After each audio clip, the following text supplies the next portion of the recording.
आज हम इस वीडियो में चर्चा करते हैं श्री अन्न महर्षि योजना और G20 देश। सबसे पहले समझते हैं श्री अन्न क्या है। देखिए, श्री अन्न मोटे अनाज को कहा गया है एक नई कृषि को बढ़ावा देने के लिए। श्री अन्न के अंदर रागी, बाजरा, ज्वार, जितने भी किस्म के मोटे अनाज है वो शामिल है। महर्षि क्या है?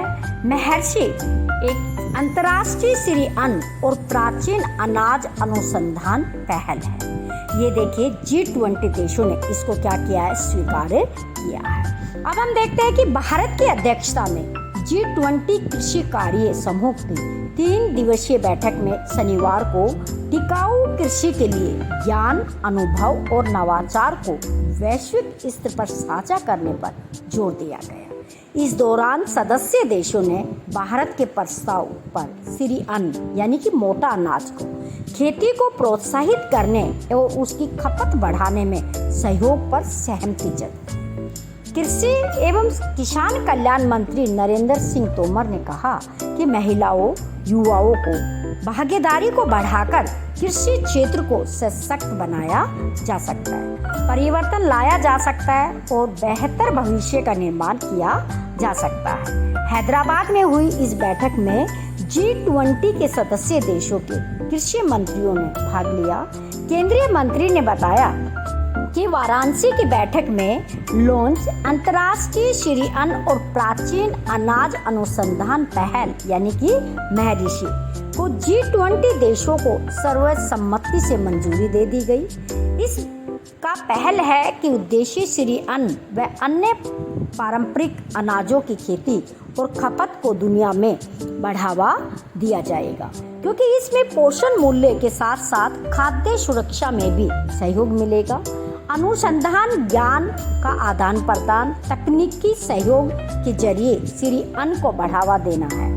उन्होंने कहा है कि सदस्य देशों ने डेक्कन उच्च स्तरीय सिद्धांतों पर भी सहमति जताई। ये सिद्धांत टिकाऊ एवं समावेशी कृषि को बढ़ावा देने में मील के पत्थर की तरह काम करेंगे। कृषि में भारत का प्राथमिकता पृथ्वी को परिवार मानकर सद्भाव के साथ भविष्य को उज्जवल बनाने पर केंद्रित है।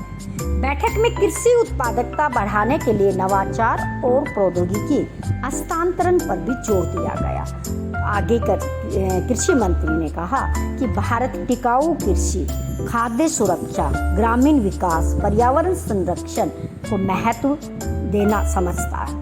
इसीलिए हम वैसी नीतियां और कार्यक्रम को लागू करने के लिए प्रतिबद्ध है जो कि किसान के हित में होंगी। उन्हीं नीतियों से हम क्या कर सकते हैं? अपने देश के अन्नदाताओं को सुरक्षित रख सकते हैं, ज़्यादा पैदावार बढ़ा सकते हैं। मोदी सरकार के आने के बाद दुनिया के ज़्यादातर देशों का रुझान मोटे अनाज की तरफ बढ़ा है। गेहूं के प्रति लोगों का रुझान वर्तमान समय में कम हो रहा है। भारत के बाजरा को, रागी को, मोटे अनाज को विश्व स्तर पर मान्यता मिल रही है और विश्व स्तर पर इस अनाज को स्वीकार किया जा रहा है। तरह तरह के प्रोडक्ट बना के जब इनको विश्व लेवल पर बेचा जाएगा तो भारत के किसानों को इससे क्या होगा? फायदा होगा, क्योंकि अभी तक मोटे अनाज की तरफ ध्यान नहीं दिया जा रहा था, क्योंकि जो भूमि भौगोलिक आधार पर भारत विभिन्नता वाला देश है। अलग अलग क्षेत्रों में यहाँ पर उत्पादन मोटे अनाज का होता है, लेकिन लोग बाग उसकी तरफ ध्यान नहीं देते क्योंकि उनका मूल्य नहीं था।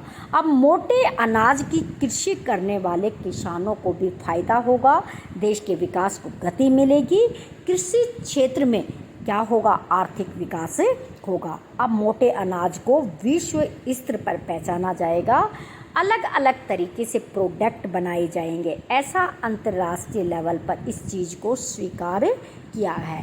G20 देशों ने इस चीज़ को, इस तकनीकी को भारत में किसानों को प्रोवाइड करवाने, उनके सामान को बेचने के लिए, उनको स्वीकार करने के लिए, अपने देश में मोटे अनाज का यानी कि श्री अन्न का प्रचार करने के लिए।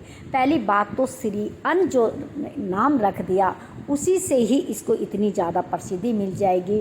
महर्षि जो योजना का नाम है उससे ही लोगों के अंदर एक तरह से आस्था पैदा होगी और मोटे अनाज का महत्व ज़्यादा से ज़्यादा बढ़ेगा, विकास को गति मिलेगी। चैनल पर नए हैं तो सब्सक्राइब कीजिए, वीडियो को लाइक कीजिए।